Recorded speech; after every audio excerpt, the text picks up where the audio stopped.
ঈশ্বরের মহানামে ধন্যবাদ দিই, তার গৌরব, তার প্রশংসা করি যে আজকের এই সুন্দর সময় ঈশ্বর আমাদের জীবনের সঙ্গে যুক্ত করেছেন। যদিও অনেকটা বেলা হয়ে গিয়েছে, তবুও ঈশ্বরের বাক্যের জন্য কোনো সময় নির্দিষ্ট নয়। সকল সময় আমরা প্রভুর বাক্য বলতে পারি, প্রভুর বাক্য শুনতে পারি এবং ঈশ্বরের আরাধনা আমরা করতে পারি।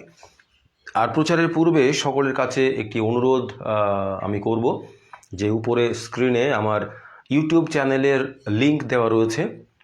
আর ইউটিউব চ্যানেলে আপনারা গিয়ে যদি সেটা সাবস্ক্রাইব করেন এবং বেল আইকনটি প্রেস করেন, তাহলে যখনই আমি ভিডিও আপলোড করব প্রচারের, ন্যাচারালি আমি প্রচার এবং গানের, যিশুর গানের ভিডিও আপলোড করি, যেমন ফেসবুক পেজে আপনারা সঙ্গে রয়েছেন, যদি ইউটিউব চ্যানেলের সঙ্গেও আপনারা থাকেন আর তাহলে সুবিধা হবে। কারণ আমার একটি ইচ্ছা রয়েছে ইউটিউব এবং ফেসবুক এই উভয় জায়গা থেকে কিছু আয় করা যায়, আর সেটি দিয়ে আমি বয়স্ক বাবা মায়ের জন্য কিছু করার ইচ্ছা রয়েছে ভবিষ্যতে।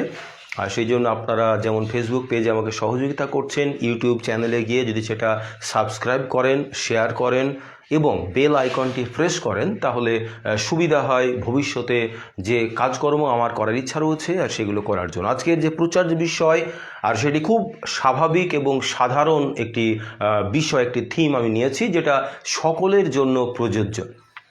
আমাদের জীবনে বা আমরা অনেক সময় লক্ষ্য করি যে মানুষ মানুষকে হিংসা করে, মানুষ মানুষের ক্ষতি সাধনের চেষ্টা করে, মানুষ মানুষের অনিষ্ট করার চেষ্টা করে। আমরা দেখব বন্ধু যে আমরা যে মানুষকে হিংসা করি, মানুষকে বিপদে ফেলতে চাই, মানুষকে বিপথে নিয়ে আসতে চাই, মানুষের জীবনে, মানুষের পরিবারে শান্তি বিঘ্নিত করে অনিষ্ট সাধন করতে চাই, মানুষের সুস্থ জীবনকে অসুস্থ পরিবেশে আমরা পরিবর্তিত করতে চাই, এক কথায় অপরের ক্ষতি করতে চাই। পবিত্র বাইবেল এই সম্পর্কে আমাদেরকে কি শিক্ষা দেয়, আর সেই বিষয়ে আমরা দেখব। এক কথায় মানুষের ক্ষতি করলে আমাদের কি জীবনে ক্ষতি সাধিত হয় না আমাদের জীবনে মঙ্গল হয়, এই বিষয় সম্পর্কে আজকে আলোকপাত করব। আসুন বাক্যে যাওয়ার আগে চোখ বন্ধ করি, প্রার্থনা করি। সর্বশক্তিমান করুণা পিতা, তোমাকে ধন্যবাদ দিই যে সুন্দর সময়, সুন্দর দিন আমাদেরকে দিয়েছ, যেন প্রভু তোমার গৌরব, তোমার প্রশংসার্থে আমরা দিন যাপন করতে পারি। তোমার যে জীবন্ত বাক্য আমাদের সামনে রেখেছ, যে তোমার বাক্য আমাদেরকে কি শিক্ষা দেয় যখন আমরা অপরের ক্ষতি সাধন চেষ্টা করি, যখন অপরকে হিংসা করি, অপরকে ঠকাই, অপরের সঙ্গে মিথ্যা ব্যবহার করি, ছলনা করি, আর তখন তোমার জীবন্ত বাক্য আমাদের কি শিক্ষা দেয়, এই বিষয় সম্পর্কে যখন আমরা আলোচনা করি প্রভুগ, তোমার উপস্থিতি কামনা করি। তুমি শক্তি দাও যেন সুন্দরভাবে, খুব সাধারণ বুদ্ধিতে আমরা বুঝতে পারি যে তোমার বাক্য আমাদের জীবনকে কেমনভাবে দেখতে চাই। প্রভু যিশু, তুমি আমাদের দয়া করো, অনুগ্রহ যুক্ত করো। যতজন এই বাক্য শ্রবণ করছি প্রত্যেকের জীবনকে তুমি আশীর্বাদ যুক্ত করো। প্রভু যিশু, তোমার নামে এই প্রার্থনা চাই, দয়া করে শ্রবণ ও গ্রাহ্য করো, আমেন। বন্ধু, যে প্রচার্য বিষয় আগে বলেছি, আবারও বলি, আমরা যখন মানুষের জীবনে ক্ষতি সাধন করি, মানুষের জীবনে অনিষ্ট করার চেষ্টা করি, মানুষের জীবন, সুস্থ জীবনকে বিঘ্নিত করার চেষ্টা করি, মানুষের সঙ্গে রহস্য করি, ছলনা করি, হিংসা করি, মানুষকে ঠকাই, আর এই সম্পর্কে পবিত্র বাইবেল কি বলে? হিতোপদেশ যদি আমরা পাঠ করি, 1 অধ্যায়, 2 অধ্যায়, 3 অধ্যায় এবং 21-22 অধ্যায়, আর এই অধ্যায়গুলি যদি পাঠ করি বা হিতোপদেশ পুরো পুস্তকটি যদি আমরা পাঠ করি, আর তাহলে সেখানে আমরা দেখতে পাবো এই সম্পর্কে ঈশ্বর সদাপ্রভু আমাদেরকে অনেক শিক্ষা দিয়েছেন। তিনি বলেছেন, যখন আমরা অপরের জন্য ক্ষতি সাধনের চেষ্টা করি, সেটা আমাদের জীবনেই ফিরে আসে। আর সেখানে লেখা রয়েছে যে অপরের জন্য যখন আমরা গর্ত করি, সেই গর্তে তারা নয় কিন্তু আমরা পড়ে যাই। অর্থাৎ এক কথায় হিতোপদেশ আমাদের কাছে শিক্ষা দেয় যে আমরা অপরের ক্ষতি করলে আমাদের জীবনেই সেই ক্ষতি সাধিত হয়। অপরকে হিংসা করলে আমাদের জীবনে সেই হিংসার ফলশ্রুতি পড়বে। অপরের ক্ষতি করলে সেই ক্ষতির ফলশ্রুতি আমাদের জীবনে পড়বে। অপরকে হিংসা করলে হিংসার ফলশ্রুতি আমাদের জীবনে, আমাদের পারিবারিক জীবনে এবং আমাদের সন্তানদের জীবনে পড়বে। প্রভু যিশু সকল সময় বলেছেন, এবং যদি আমরা যাত্রা পুস্তক 20 অধ্যায় পড়ি, আর সেখানেও ঈশ্বর সদাপ্রভু যে 10ম আজ্ঞা দিয়েছেন, সেখানে বলেছেন যেন আমরা প্রতিবেশীকে আপনার মতো ভালোবাসতে পারি। নিজের মতো প্রেম করতে পারি প্রতিবেশীকে, প্রতিবেশীর কোনো দ্রব্যে যেন লোভ না করি। প্রভু যীশু খ্রিস্টও একই বিষয় বলেছেন। তিনি বলেছেন যে প্রতিবেশীকে নিজের মতো যেন আমরা প্রেম করি, প্রতিবেশীর প্রতি হিংসা যেন না করি, ছলনা না করি, কিন্তু প্রতিবেশীকে আপনার মতো যেন আমরা প্রেম করি। আর যখন আমাদের জীবন প্রভুর সঙ্গে সম্পর্কযুক্ত থাকে আর অন্য কোনো মানুষ আমাদের জীবনে হিংসাত্মক হয়ে ওঠে, আমাদের জীবনকে ক্ষতি সাধনের চেষ্টা করে, তখন ডিফেন্ড আমাদের করা প্রয়োজন নয়। ঈশ্বর তিনি আমাদের জন্য যুদ্ধ করেন সেই হিংসার সঙ্গে, ক্ষতির সঙ্গে, বিপদের সঙ্গে, অনিষ্টের সঙ্গে এবং মন্দ মানুষের মন্দ মনের সঙ্গে। যেটা আমি বোঝাতে চাইলাম, যদি আমার আপনার সম্পর্ক ঈশ্বরের সঙ্গে মধুর সম্পর্ক হয়, যদি আমার আপনার জীবনে প্রভু যীশু খ্রিস্টকে আমরা বন্ধু হিসাবে, আমাদের জীবনের মনিব হিসাবে আমরা সাদরে গ্রহণ করেছি, তাহলে মানুষ যতই ক্ষতি সাধনের চেষ্টা করুক, মানুষ যতই আমাদের অনিষ্ট করার চেষ্টা করুক, মানুষ যতই আমাদের হিংসা করে আমাদের বিপদে ফেলার চেষ্টা করুক, বন্ধু, ঈশ্বর তিনি আমাদের হয়ে তিনি লড়বেন এবং আমাদেরকে সেই বিপদ ক্ষতির হাত থেকে তিনি রক্ষা করবেন। এবং যারা আমাদের জীবনে ঈশ্বরের সন্তানদের জীবনে যাদের সঙ্গে ঈশ্বরের সম্পর্ক রয়েছে, তাদের সঙ্গে যারা এই ছলনা করে, হিংসাত্মক ঘটনা ঘটানোর জন্য তারা চিন্তা করে, স্বপ্ন দেখে ক্ষতি সাধনের, বিপদে ফেলার, ধ্বংস করার, আর তাদের জীবনকে ঈশ্বর আশীর্বাদ যুক্ত করেন না।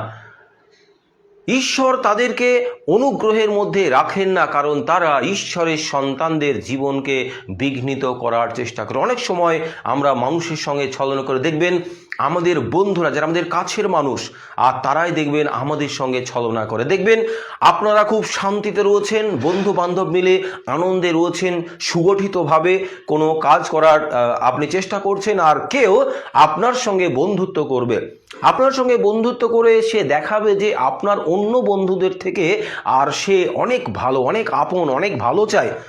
আর সেই সময় আমরা ভুল করি আর তাদেরকে আমরা সাদরে গ্রহণ করি।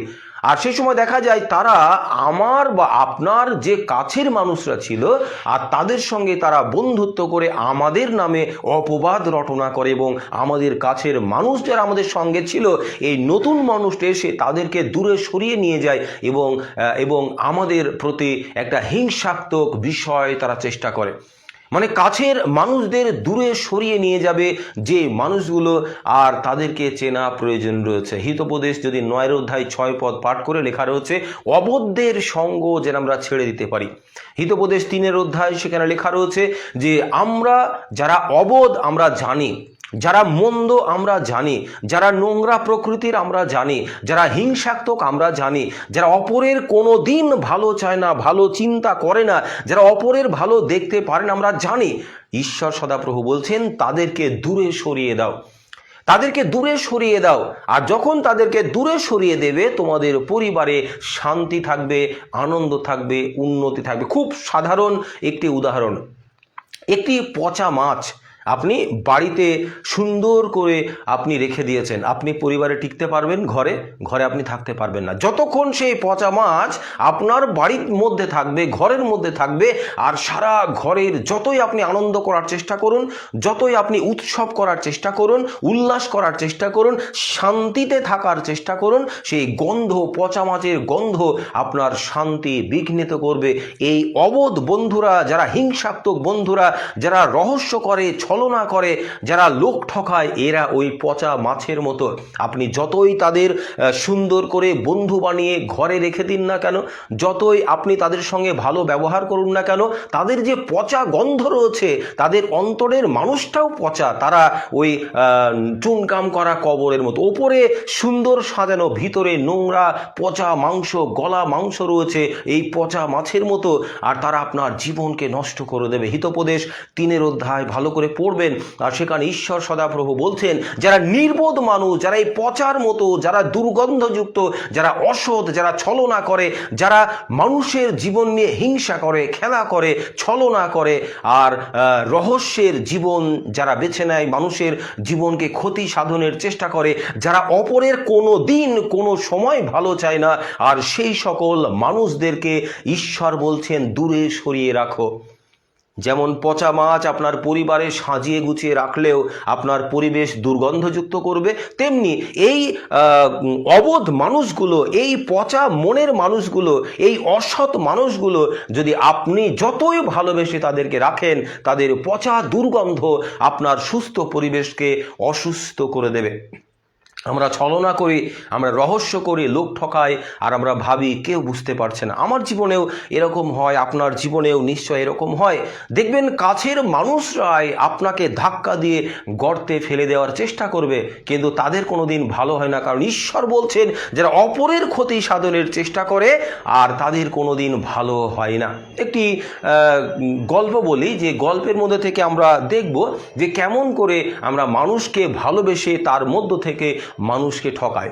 দুই ভাই একটি পরিবারে বাস করে, আর দুই ভাই যখন রয়েছে সেই পরিবারে বাবা মা কেউ নেই, শুধু দুটো ভাই আর দুটো ভাইয়ের পরিবার সেই বাড়িতে বাস করে, অনেক বড় বাড়ি। আর গরু, ছাগল, বিভিন্ন পশু ইত্যাদি বিভিন্ন বিষয় রয়েছে, গাছপালা রয়েছে তাদের বাড়িতে। সুসজ্জিত একটি বাড়ি, বড়লোক বাড়ি। আর সেখানে বড় ভাইটি ছোট ভাইকে খুব ভালোবাসে। আর একদিন বড় ভাই ছোট ভাইকে বলছে, ভাই, বাবা মা তো কেউ নেই, আমাদের দুজনের কিছু সম্পদ ভাগ করার প্রয়োজন রয়েছে। আর ছোট ভাই বলছে, দাদা তুমি যা খুশি তাই করো, তুমি তো আমার প্রতি কত ভালোবাসা রেখেছো, আমি তোমার ছোট ভাই, আমার কোনো চিন্তা নেই, তোমার উপরে কোনো আমার সন্দেহ নেই, তুমি যা করবে আমি তাই মেনে নেব, কারণ তুমি আমার কাছে বাবার তুল্য, বাবার সমান। আমার বাবা নেই, তুমি আমার বড় দাদা, তুমি আমার বাবার সমান, তুমি যা ভাগ করবে, যা মনে চাও, যেটা ভালো লাগে সেটা করো। তা বড় ভাই বলছে যে, ভাই, আমাদের বাড়িতে একটি গরু রয়েছে, গরু অনেক দুধ দেয়, তা তুই একটা কাজ কর, আমি গরুর পিছন সাইডটা নেব ভাগে, আর তুই গরুর সামনে সাইডটা নিবি। তা ছোট ভাই বলে, ঠিক আছে, আমি সামনের দিকটাই নেব, আর বড় ভাই পিছন সাইডটা নেবে। তা ছোট ভাই কোনো রকম চিন্তা করে না, কারণ তার মানসিকতার মধ্যে কোনো প্যাঁচ নেই। মানুষকে প্যাঁচে ফেলার, মানুষকে বোকা বানানোর, মানুষের সঙ্গে ছলনা করা, রহস্য করা, মানুষকে ঠকানো ছোট ভাই জানে না। কিন্তু বড় ভাইয়ের মধ্যে রয়েছে, গরুর পিছন সাইডটা মানে সেখানে দুধ দেয় সেটা সে নেবে, সামনের সাইড মুখ, সেখানে খেতে দিতে হবে, সেটা বড় ভাই নেবে না। তা ছোট ভাই মেনে নিয়েছে, ঠিক আছে। কিছুদিন পরে বড় ভাই বলছে যে, ভাই, একটা কাজ করো, আমাদের বাড়ির সামনে বড় আম গাছ রয়েছে আর প্রচুর আম ধরে, তা কিছুক্ষণ আগে আমি তোকে গরুর পিছন সাইড দিয়েছিলাম, কিন্তু এখন আমি আর অত ভুল করব না, আমি আম গাছের উপর সাইডটা নিই, আর তুই আম গাছের নিচের সাইডটা নে, গোড়াটা নে। তা ছোট ভাই বলে, ঠিক আছে, তুমি যা ভালো মনে করো তাই করো। তা ছোট ভাই আম গাছের, ফলন্ত আম গাছ, কিছুদিন পরে আম পাকবে, ফলন্ত আম গাছ, আর গোড়াটা ছোট ভাইয়ের, আর যে উপর দিকটা যেখানে ফল হবে আর সেটা বড় ভাইয়ের ভাগে পড়লো। ছোট ভাই মেনে নিল, ঠিক আছে দাদা, তুমি যা করবে তাই আমি মেনে নেব। কিছুদিন পরে বড় ভাই বলছে, ভাই, আমাদের বাবা মায়ের একটি ভালো কম্বল রয়েছে, বিদেশি কম্বল, তা সেই কম্বলটা আমাদের ভাগ করতে হবে, কারণ সামনে শীতকাল, আর সেই কম্বল আমাদের দুজনেরই লাগবে। তা সেই কম্বল সারাদিন তোকে দেবো, কারণ সারাদিন মানে অনেকটা সময়, আর রাত্রিতেও ঘুমালেই সকাল হয়ে যায়, অল্প সময় লাগে। তা রাত্রিবেলায় কম্বলটা আমি নেব, আর সারাদিন কম্বলটা তোর। তা ছোট ভাই বলে, ঠিক আছে দাদা, তুমি যা করবে তাই মেনে নেব, তুমি যেটা করবে সেটাই ঠিক রয়েছে, কারণ তুমি আমার কাছে বাবার তুলো। ছোট ভাই বড়দাকে বাবার আসন দিচ্ছে, কিন্তু বড়দা কি করছে, তার সঙ্গে রহস্য করছে, ছলনা করছে। আমরা অনেক সময় আমাদের ভাই বোনেদের সঙ্গে, আমাদের পাড়া প্রতিবেশীদের সঙ্গে, আমাদের বন্ধুদের সঙ্গে এই রকম ছলনা করি। আমরা বুঝতে পারি না যে যাকে আমরা ঠকাচ্ছি সে ঠকছে, কিন্তু ঈশ্বর বলে একজন রয়েছে বন্ধু। ঈশ্বর কোনোদিন আমাদেরকে ঠকান না, ঈশ্বরকে ঠকানো যায় না, কারণ যে মানুষটা অসহায় তার সঙ্গে আর কেউ না থাকুক, তার সঙ্গে ঈশ্বর সদাপ্রভু রয়েছেন, কারণ তিনি তো তাকে সৃষ্টি করেছেন, পৃথিবীর মাটিতে এনেছেন। তাই আমার আপনার সঙ্গে যখন ঈশ্বরের সম্পর্ক থাকে, মানুষ যতই চেষ্টা করুক, যতই আমাদের জন্য গর্ত কাটুক, যতই আমাদেরকে ঠকানোর চেষ্টা করুক, আমাদের নিয়ে ছলনা করুক, আমাদেরকে বিপদে ফেলার চেষ্টা করুক, কিন্তু ঈশ্বর একজন রয়েছেন, তিনি সমস্ত বিষয় আমাদের জানেন। বড় ভাই চিন্তা করেছিল ছোট ভাই বোকা, কিছু বোঝে না, কিন্তু ভুলে গিয়েছিল যে ঈশ্বর বলে একজন রয়েছেন। ঈশ্বরের দৃষ্টি সকল জায়গায় থাকে, দিন রাত্রি কোনো বিষয় নয়। ঈশ্বরের সৃষ্টিতে প্রতিটা মুহূর্তে প্রতিটা জায়গায় ঈশ্বর বিরাজ করেন। তিনি অমনি প্রেজেন্ট, মানে অ্যাট এ টাইম তিনি সমস্ত জায়গায় রয়েছেন। তিনি অমনিপটেন্ট, তিনি সর্বশক্তিমান, তিনি অমনিসিয়েন্স, তিনি সমস্ত বিষয় তিনি জানেন। ইব্রিয় 4:13 লেখা রয়েছে যে আমরা ভাবি, আমরা কাজ করি, আমরা ছাড়া কেউ দেখে না, কিন্তু ঈশ্বরের কাছে আমাদের সমস্ত কর্মকাণ্ড উলঙ্গতা স্বরূপ। আমরা কি করছি, কি চিন্তা করছি, কি দেখছি, সমস্ত বিষয় ঈশ্বর তিনি জানেন। তাই ঈশ্বর বলছেন যেন আমরা অপরকে ঠকানোর চেষ্টা না করি, কারণ ঈশ্বর তিনি দেখেন, ঈশ্বর তিনি ফল দেন। তিনি বলেছেন কার্যকারী আপন বেতনের তুল্য। আপনি ভালো কাজ করবেন, ঈশ্বর আপনাকে ভালো বেতন দেবেন। আপনি মন্দ কাজ করবেন, ঈশ্বর পৃথিবীতেও আপনাকে মন্দ বেতন দেবেন এবং সেই স্বর্গ বাড়িতে আপনাকে আশ্রয় দেবেন না। বড় ভাই এবং ছোট ভাইয়ের জীবনেও আমরা একই ঘটনা দেখি। আর রহস্য ছলনা করে বড় ভাই ছোট ভাইয়ের কাছ থেকে সমস্ত বিষয়ের ভালো দিকগুলো নিয়েছে। আম গাছের ফলন্ত জায়গাটা সে নিয়েছে, গোড়া কোনো কাজ নেই সেটা ছোট ভাইকে দিয়েছে। গরুর পিছন সাইড মানে দুধ দেয়, দুধের জায়গাটা নিয়েছে বড় ভাই, ছোট ভাইকে দিয়েছে সামনের দিক, কোনো কিছুই পাবে না। কম্বল, সারাদিন কম্বলের প্রয়োজন নেই, রোদ থাকে, রাত্রিবেলায় ঠান্ডা কম্বলের প্রয়োজন, সেটা বড়দা নিয়েছে। আর এই ছোট ভাই নাপিত বাড়ি গিয়েছে চুল কাটার জন্য। আর আমরা জানি নাপিতের দোকান, সিঁড়ির ঘাট, তাসের আড্ডা এবং চায়ের আড্ডা, এই জায়গাগুলোতে সমস্ত হাঁড়ির খবর এই জায়গাগুলোতে পাওয়া যায়। সমস্ত হাঁড়ির খবর এই জায়গাগুলোতে আলোচনা হয়, আর সেখানে অনেক বিষয় জানা যায় যেটা জানার উচিত ছিল না, বা জানার আমাদের মানে আমরা জানতে পারতাম না, কিন্তু সেই সব জায়গায় সমস্ত বিষয় সেখানে জানা যায়। ছোট ভাইয়ের সঙ্গে নাপিত ভাইয়ের একটু বন্ধুত্ব হয়েছে, আর ছোট ভাই নাপিত ভাইয়ের সঙ্গে অনেক গল্পে এটাও আলোচনা করেছে যে বড়দা আমাকে এই দিয়েছে। ছোট ভাইয়ের এই নির্বুদ্ধি দেখে আর নাপিত তাকে বলেছে যে ভাই, তুমি খুব সরল সাদাসিধা মানুষ, তুমি তোমার দাদাকে বাবার আসন দিয়েছ, তুমি তোমার দাদাকে ভালোবাসো, তুমি সহজ সরল জীবনযাপন করো, তোমার মধ্যে কোনো পেঁচ নেই, মানুষকে ঠকানোর কোনো চিন্তা নেই, মানুষকে বিপদে ফেলার কোনো রকম ভাবনা তোমার নেই, তুমি অতিরিক্ত সাদামাটা মানুষ, তোমার দাদা যেটা করেছে এটা ভুল। আর তখন নাপিত তাকে বুঝিয়ে দিয়েছে, দেখো আম গাছের উপরে কি হয়, আম হয়। ছোট ভাই বলে হ্যাঁ, গোড়াতে কি হয়, কিছু নয়, গোড়াটা তোমায় দিয়েছে, আম গাছের ফলন্ত জায়গাটা দাদা নিয়েছে। গরুর দুধ দেয় কোন সাইডে, পিছন সাইড, দাদা নিয়েছে, দুধ পাবে। আর তোমাকে কি দিয়েছে, মুখ, তুমি খাবার দেবে। দিনের বেলায় কম্বল প্রয়োজন নেই, দিনের বেলা আলো থাকে, রোদ থাকে, রাত্রিবেলায় কম্বলের প্রয়োজন, দাদা তোমাকে ঠকিয়েছে।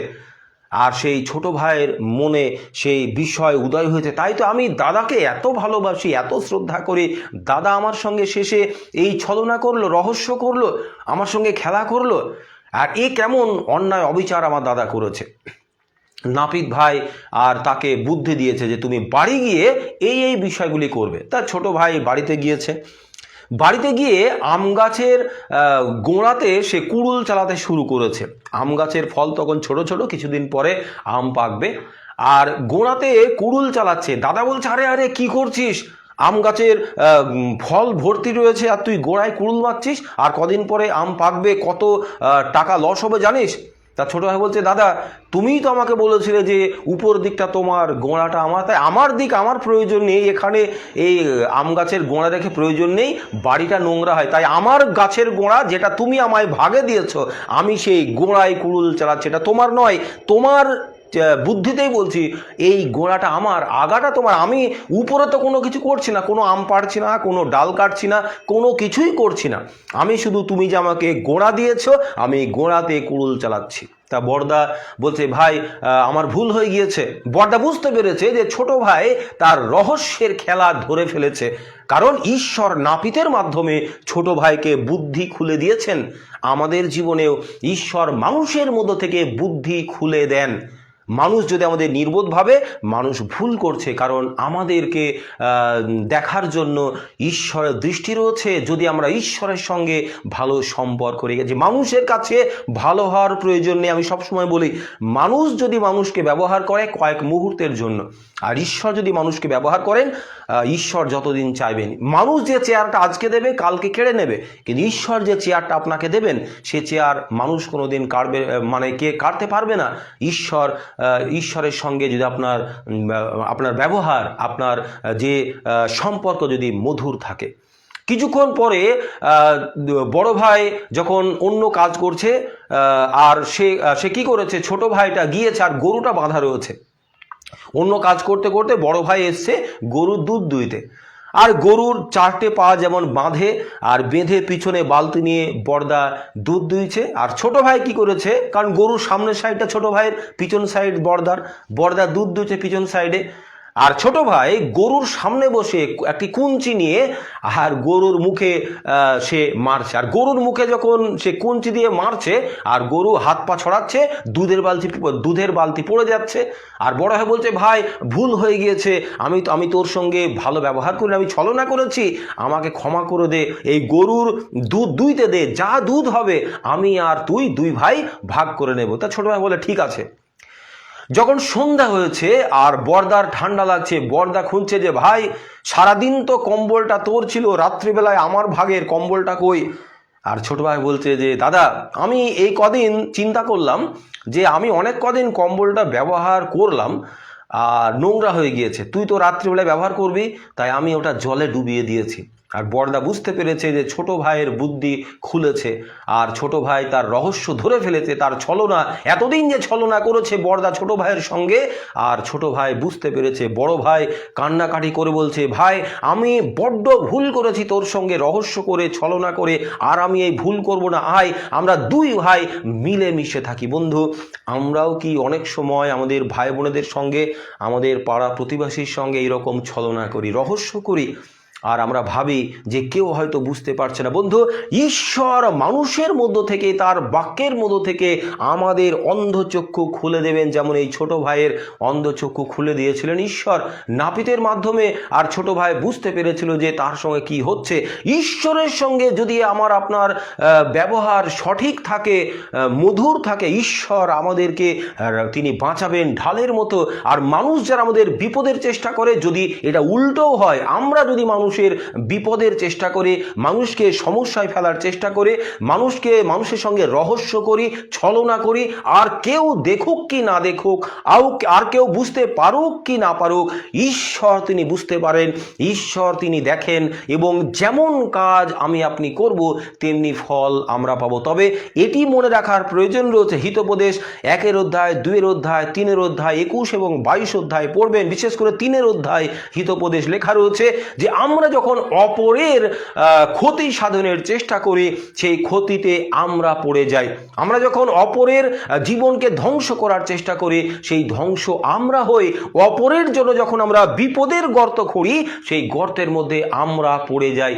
প্রভু যীশু চান না যে আমরা বিপদে পড়ি। প্রভু যীশু চান না যে কোনো সন্তান বিনষ্ট হয়ে যাক। প্রভু যীশু চান পৃথিবীতে প্রতিটা মানুষ শান্তিতে জীবনযাপন করুক। তাই তো তিনি বলেছেন, তোমরা প্রতিবেশীকে আপনার মতো প্রেম করো। প্রভু যীশু বলেছেন, তোমরা গুরুজনদের শ্রদ্ধা করো, পিতামাতাকে আপনার মতো শ্রদ্ধা করো, সম্মান করো, তাদের প্রতি দায়িত্ব পালন করো। যখন প্রতিটা মানুষ আমাদের আত্মিক চক্ষু আমরা খুলে আমরা একে অপরকে ভালোবাসবো, আমরা ছলনা দূর করে দেব, রহস্য দূর করে দেব, ক্ষতি সাধনের চিন্তা দূর করে দেব, অনিষ্টের চিন্তা দূর করে দেব, হিংসা রাগ সমস্ত দূর করে দিয়ে, ছলনা দূর করে দিয়ে যখন মানুষকে আপন করে নেব, মানুষকে নিজের মতো ভালোবাসবো, তখন পৃথিবীতে প্রতিটা কোনায় কোনায় শান্তি আসবে। আপনার পরিবারে শান্তি আসবে, আপনার পাড়া প্রতিবেশীতে শান্তি আসবে, আপনার গ্রামে শান্তি আসবে, এবং এইরকম করে সারা বিশ্ব শান্তিময় হয়ে যাবে। তাই বন্ধু, আসুন এই ছোট্ট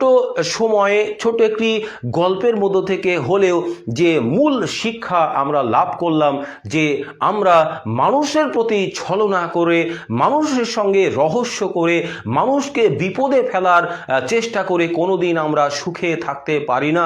কারণ মানুষ কিছু বুঝুক না বুঝুক, মানুষ কিছু জানতে পারুক কি না পারুক, মানুষ কিছু দেখতে পাক কি না পাক, একটি দৃষ্টি আমাদেরকে দেখে, তিনি সর্বশক্তিমান ঈশ্বর সদাপ্রভু। আর যখন আমার আপনার সঙ্গে ঈশ্বরের মধুর সম্পর্ক থাকবে, মানুষ যতই আমাদের বিপদে ফেলার চেষ্টা করুক না কেন, মানুষ যতই আমাদের সঙ্গে রহস্য করুক, ছলনা করুক, আমাদের কাছের মানুষদের দূরে সরিয়ে নিয়ে যাক, আমাদের সঙ্গে শত্রুতা বৃদ্ধি করে দিক মানুষের, ঈশ্বর আমার আপনার হাত ধরে তিনি সঠিক জায়গাতে নিয়ে চলে যাবেন। যোসেফের জীবনে আমরা দেখতে পাই। আর সেই যোসেফের জীবনে যোসেফের ভাইরা তাকে মেরে ফেলতে চেয়েছিল, মারতে পারেনি কোনো কারণে, তাকে বিক্রি করে দিয়েছে হিংসা করে, ছলনা করে। বাবার কাছে মিথ্যা কথা বলেছে যে বাবা, যে আমাদের ভাইকে হিংস্র পশুতে মেরে ফেলেছে, আর কাপড়ে ছাগলের রক্ত দিয়ে পাঠিয়েছে বাবার কাছে। অনেক রহস্য ছলনা করে যোসেফকে বিক্রি করে দিয়েছে। দেখুন, ঈশ্বর এই বিকৃত যোসেফকে নিয়ে তিনি কোথায় গেলেন? মিশরের প্রধান জায়গায় বসিয়ে দিলেন। আর যারা তাকে বিক্রি করে দিয়েছিল তারা ভিক্ষুকের মতো, ভিখারির মতো তার কাছে চলেছে যে আমাদের শস্য দাও, না হলে বাঁচব না। এটাই ঈশ্বর সদাপ্রভুর খেলা বন্ধু। আমরা যতই মানুষের অনিষ্ট করার চেষ্টা করি, ঈশ্বর যাকে তুলে ধরেন মানুষ কিছু করতে পারে না। রোমিও 8 অধ্যায় 30 থেকে 33 পদে লেখা রয়েছে, প্রভু যীশু বলছেন, আমি যাকে ধার্মিক করি কে তাকে দোষী সাব্যস্ত করে, আমি যার সহবর্তী কে তার বিপদ করতে পারে। ঈশ্বর আমাদের সঙ্গে রয়েছেন, ঈশ্বর আমাদের ঢাল স্বরূপ। গীত সঙ্গীত 91 গীতে ঈশ্বর আমাদের দুর্গ স্বরূপ, তিনি আমাদের আশীর্বাদ করেন, অনুগ্রহ করেন। তাই আসুন ঈশ্বর সদাপ্রভুর উপরে আমাদের জীবন সমর্পণ করি। রহস্যের জীবন, ছলনার জীবন, বিভিন্ন রকমভাবে মানুষকে ধ্বংস করার যে চিন্তা ভাবনা, সমস্ত আমরা দূর করে দিয়ে আমরা পরিষ্কার পরিচ্ছন্ন মানুষ হয়ে সঠিক রাস্তায় চলে মানুষকে ভালোবাসে, মানুষকে প্রেম করে এবং ঈশ্বরের সঙ্গে মধুর সম্পর্ক রাখে। যখন ঈশ্বরের সঙ্গে আমার সম্পর্ক মধুর থাকবে, মানুষ যতই গর্ত কাটুক, ঈশ্বর আমাকে তুলে নিয়ে গিয়ে তিনি সঠিক জায়গাতে রাখবেন। বন্ধু, ঈশ্বর আমার আপনার সঙ্গে রয়েছেন। তাই আসুন আমরা আজকের দিনে যে শিক্ষাটি ঈশ্বরের কাছ থেকে পেলাম, ঈশ্বর বলছেন যেন আমরা রহস্য না করি, যেন আমরা ছলনা না করে মানুষের সঙ্গে আমরা আমাদের ভাষায় নাটক বা নাটকীয় খেলা না খেলে।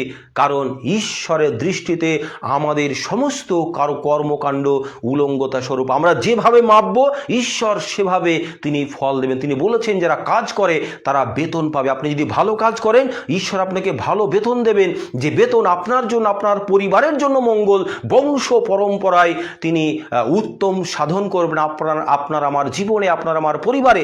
আর যদি আমরা অসৎ রাস্তা অবলম্বন করি, মানুষের সঙ্গে রহস্য করে, ছলনা করে, মানুষকে বিপদে ফেলার চেষ্টা করি, আর তাহলে ঈশ্বর আমাদেরকে সেই রূপ ফল দেবেন। এই রকম বিপদ আমাদের বন্ধু করবেন। দ্বিতীয় বিবরণ 28 অধ্যায় 15 থেকে 68 পদ পড়বেন, যে সমস্ত বিপদ, সমস্ত সমস্যা আমাদের বন্ধু করবেন ঈশ্বর। যারা আমরা মানুষের ক্ষতি সাধনের চেষ্টা করি, যারা আমরা মানুষকে ভালোবাসি না, যারা ঈশ্বরকে ভালোবাসি না, তাদের বন্ধু করা হবে। সমস্ত বিপদ সমস্যাকে যতদিন না আমরা ধ্বংস হয়ে যাব, সেই বিপদ আমাদের বন্ধু হয়ে থাকবে, ছায়ার মতো থাকবে। কিন্তু দ্বিতীয় বিবরণ প্রথম 14 পদে, যদি 28 অধ্যায় পড়ি, প্রথম 14 পদে, যদি ঈশ্বরের সঙ্গে সম্পর্ক ভালো হয়, ঈশ্বরের আজ্ঞা পালন করি, রহস্যের জীবন ছেড়ে দিই, মুক্ত জীবন যাপন আমরা করি, ভালোবাসা জীবন যাপন করি, মানুষকে ভালোবাসি, সম্মান করি, ঈশ্বরের কাছে আমাদের জীবনকে সমর্পণ করি, সঠিক চিন্তা করি, সঠিক ভাবনা করি, ঈশ্বরের গৌরব করি, ঈশ্বরকে ভয় করি, আর তাহলে ঈশ্বর আমাদেরকে প্রতি পদে পদে আশীর্বাদ দেবেন, অনুগ্রহ দেবেন। এক কথায়, মানুষের জন্য যখন আমরা গর্ত করি, সেটা আমাদের জন্য করি, হিতোপদেশ 3 অধ্যায়। আর যখন মানুষের জন্য ভালো চিন্তা করি, সেটা আমাদের জন্যই ভালো চিন্তা করি। কারণ সমস্ত ভালো মন্দের বিচার ঈশ্বর সদাপ্রভু আমার আপনার জন্য করেন। আসুন আমরা চোখ বন্ধ করি, প্রার্থনা করি। সর্বশক্তিমান করুণাময় পিতা, তোমাকে ধন্যবাদ দিই।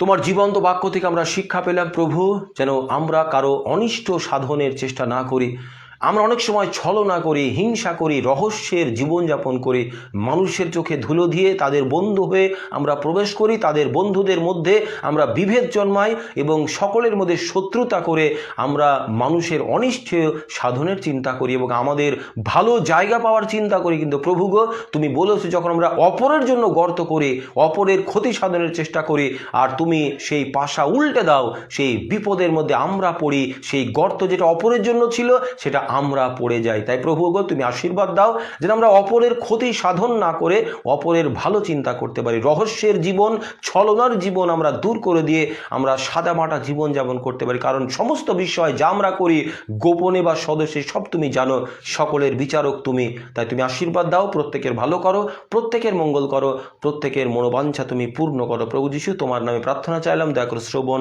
ও গ্রাহ্য করো। বন্ধু, আপনি সুস্থ থাকুন, ভালো থাকুন এবং রহস্য, ছলনা, মানুষকে হিংসা করা, মানুষকে ধ্বংস করা চিন্তাভাবনা যেন আমাদের জীবনে নেই, যেন অপরের জীবনেও না থাকে, সেই প্রার্থনা যেন প্রভুর কাছে করতে পারি। কারণ আমরা যেমন মাপব ঈশ্বর তেমনি ফল দেবেন। আপনারা সকলে সুস্থ থাকুন, ভালো থাকুন। নমস্কার, জয় যিশু।